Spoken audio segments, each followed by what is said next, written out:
Bueno, nos habíamos quedado en que para un circuito combinacional se deben poner todas las entradas de ese circuito en la lista de sensitividad del proceso. Y esto es precisamente porque un circuito combinacional es sensible a cada una de sus entradas. Cuando cualquiera de sus entradas cambia de valor, tenemos un circuito combinacional. Cuando cualquiera de sus entradas cambia de valor, la salida cambia. Es correspondiente a la combinación de todas las entradas.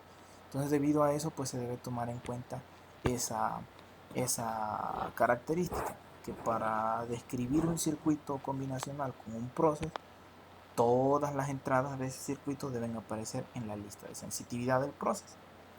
Pero ahora vamos a ver un proceso sin lista de sensitividad, como habíamos visto antes, ¿no?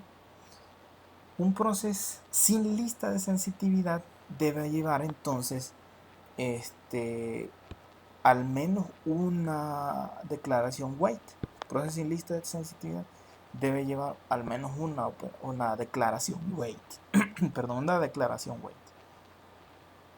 Es diferente porque en un proceso con lista de sensitividad tenemos el proceso, nuestra lista de sensitividad, y el proceso se ejecuta, aquí hasta en process, se ejecuta cada vez que alguno de los signals en esta lista cambia de valor. Alguna de estas cambia de valor, entonces se ejecuta el proceso. Otra entrada de la lista de sensitividad, otro signal de la lista de sensitividad cambia de valor, se ejecuta el proceso. Ahora, en el caso de un proceso sin lista de sensitividad, el proceso se ejecuta continuamente hasta que encuentra una declaración weight. Entonces el proceso se ejecuta continuamente hasta que encuentra una declaración weight. Las formas de weight son wait on signals, wait until expresiones booleanas y wait for unidades de tiempo. Entonces esas son las posibles declaraciones weight que podemos encontrar dentro de un proceso sin lista de sensitividad. Ahí la actividad del proceso entonces está determinada por esas declaraciones weight que estén ahí adentro de ese proceso. Entonces vamos a ver cómo sería. Por ejemplo, aquí tenemos nuestro mismo ejemplo de una compuertita de 3 entradas, una AND de 3 entradas, ¿no? Entonces Y es la AND de A, B y C. Como habíamos dicho antes, no tiene chiste el circuito como tal, sino más bien el chiste es observar cómo funciona el proceso. Entonces pues podemos ver que nuestro proceso dice aquí no hay lista de sensitividad. Observen, aquí no hay lista de sensitividad. Y entonces en nuestro proceso Y recibe A and B and C y ya sigue wait on. Es decir, estamos en nuestro proceso diciendo esto se va a ejecutar cada vez que cambie A o cambie B o cambie C. Por eso estamos esperando el cambio en esos signals. Ahí, con eso estamos nosotros describiendo que el proceso es sensible a A, B y a C. Y entonces nuestro equivalente a la lista de sensitividad sería pues este wait on. Y el resultado sintetizable pues sería esta compuerta. Entonces recordemos pues que un proceso sin lista de sensitividad puede tener múltiples declaraciones weight. Entonces un proceso con lista de sensitividad se prefiere para síntesis. Y eso es pues por lo que dijimos antes, ¿no? Si tienes un proceso que describe a un circuito, un proceso que describe, que es una descripción de circuito, y entonces en este proceso tú estás listando a cuáles signals es sensible, pues entonces le da más el aspecto de un bloque que tiene a estas signals como entradas. Eso es diferente de un proceso sin lista de sensitividad, donde la sensitividad a los signals está adentro del proceso. Eso no es tan explícito. Entonces esa estructura, un proceso sin lista de sensitividad, sería más útil para una simulación. Entonces, para síntesis es preferible con lista de sensitividad.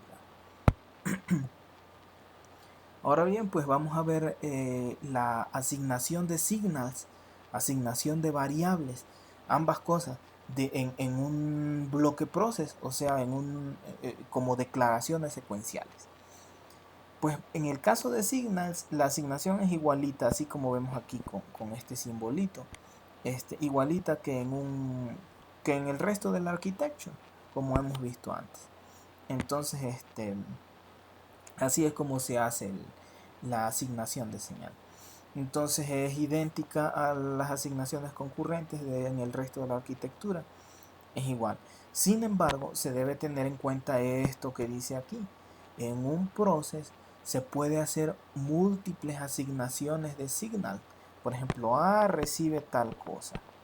Y adentro del process, más adelantito, A recibe esta otra expresión. Y adentro del process, más adelantito, A recibe esta otra expresión. Se puede hacer eso. Pero entonces la asignación que vale es la última. Siempre es así. Vamos a ver un ejemplito y ahorita abundamos un poco más en esos detalles. Aquí está el ejemplo. Veamos, aquí dice, este es un process de aquí a aquí. Esto es un process sensible a las signals A, B, C y D. Ok, es sensible a ese signal. Y estamos asignando a Y, fíjense en el cuerpo del process, estamos asignando a Y tres asignaciones diferentes. Primero Y recibe A o C, después Y recibe A and B y después Y recibe C and D. Ahora bien, aquí a la derecha, en este pedacito, observamos pues cómo se entendería si esas asignaciones fueran con variables, no con signals, con variables.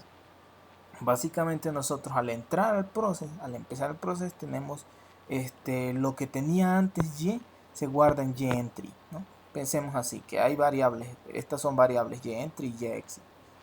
Ok, lo que tenía antes Y se guarda en Y entry. Y aquí lo que se va a asignar a Y va a ser Y exit. En este caso estaríamos asignando A o C, pero luego estaríamos asignando A and B y luego estaríamos C and D. Y al final Y exit es lo que se le transfiere a Y, el nuevo valor que va a ser para Y. Y Y recibe pues C and D. Básicamente estamos observando que todo esto es en una sola pasada del proceso. Es decir, estas asignaciones Y exit ocurrieron todas en una sola revisión del proceso, ejecución del proceso, la cual ocurrió porque alguna de estas entradas cambió de valor. Entonces, cuando alguna de estas signas cambió de valor, se ejecutó el proceso y se hicieron estas asignaciones a YEXIT y el valor Y recibió únicamente la última asignación. Entonces, esa manera es como de esa manera ocurre la asignación de un signal. Eso sería lo mismo. Estamos diciendo asignación de un signal porque estamos diciendo que Y es un signal. Y sabemos eso porque está siendo asignada de esta manera. Entonces, cuando esto que estamos viendo aquí es exactamente lo mismo que aquí. Las asignaciones anteriores no valen. La última es la que vale. Entonces es básicamente un proceso sensible A, B, C y D, donde Y recibe C ante y punto. Entonces, esto es diferente de si Y fuera una variable. Ahorita vamos a ver qué ocurre con las variables. Entonces, en el caso de los signals, si hay múltiples asignaciones, la última es la que toma efecto dentro de un proceso. Vamos adelante. En el caso de las variables, recordemos que un proceso pues, es un bloquecito dentro de VHDL donde nosotros podemos hacer programación estructurada. Entonces, ahí adentro de ese bloquecito, adentro del proceso, nosotros podemos declarar variables. Y para asignarles valores a las variables, pues es esta la sintaxis. Esta que observamos aquí. Ahora bien, la asignación es como en cualquier lenguaje de programación, la asignación se lleva a cabo inmediatamente. ¿Por qué? Porque una variable no modela, no tiene dimensión, no hay retraso de propagación. Es decir, una variable no modela a un alambre o a un conjunto de alambres. Es decir, no es como un signal, no modela un bus. Entonces es simplemente una variable, se asigna como una variable inmediatamente, como en cualquier lenguaje de programación, como en C, etcétera. Esto es un poco abstracto en el sentido del mapeo hacia hardware. Es decir, su mapeo a hardware depende del contexto. ¿Por qué? Porque depende cómo estemos utilizando las variables dentro de nuestro proceso. Si es muy franca, muy directa la utilización de las variables, si se quedan fijas y no cambian de valor, pues el sintetizador puede entender que se trata de un alambre o de un conjunto de alambres, de un bus. Pero si esas variables cambian de valor, son dinámicas, etcétera, entonces a lo mejor al sintetizador se le haga difícil saber realmente qué cosa es. Y pues con base en lo que entienda de esa variable, va a mapearla a hardware o no la va a mapear a hardware y le va a utilizar pues lo que esa variable signifique. Entonces, pues eso es respecto a las variables, como si fueran, pues es realmente parte de un programa. Entonces, no siempre se deben tomar como si fueran un pedazo de circuito, las variables. Ok, aquí un ejemplo de lo que acabo de decir, pero esto ya es un ejemplo. Fíjense, estamos poniendo un proceso que es sensible a A, B y C. Ok, y y adentro estamos describiendo tres variables, temp0, temp1 y temp2. Son de tipo stdlogic. Ok, y entonces observamos que en nuestro proceso las variables se están asignando y no cambian nunca. Por ejemplo, temp0 recibe 0 y no cambia nunca. Nada más se utiliza aquí adelantito para algo más. Temp1 utiliza temp0 y un signal. Y no cambia, no se utiliza más, no cambia de valores en el resto del proceso. Solamente se utiliza aquí. Y temp2 utiliza temp1 y sirve para asignar la salida y, pero no cambian de valor. Entonces, como están fijas, están muy francamente, muy directamente utilizadas. Podemos interpretar pues que temp0 es un alambre, un alambre hacia 0. Temp1 pues el resultado de una hora entre esos dos alambres anteriores, y temp2 pues el resultado de otra hora. Así, muy parecido a un signal. ¿Por qué? Pues porque las variables en este caso no fueron utilizadas de manera tan sofisticada, fue muy franca, muy simple. Entonces por eso pueden tener un mapeo hacia hardware deducido por cualquier sintetizador. Entonces eso es lo que debemos tener en cuenta. No obstante, pues en este caso se usaron variables. La asignación es inmediata y las variables no modelan ningún tipo de alambre. Entonces, pues eso es este ejemplo. Voy a detenerme aquí para no hacer muy largo este video. Y recordemos pues que estos videos son para dar al menos una parte más clara de las diapositivas y pues para poder hacer dar soporte a este momento en que no podemos tener clases presenciales, pero pues no voy a ser tan explícito ni tan tardado como hubiera podido hacerlo en el pizarrón, ¿no? Entonces pues vamos a seguir en el siguiente video viendo estas láminas.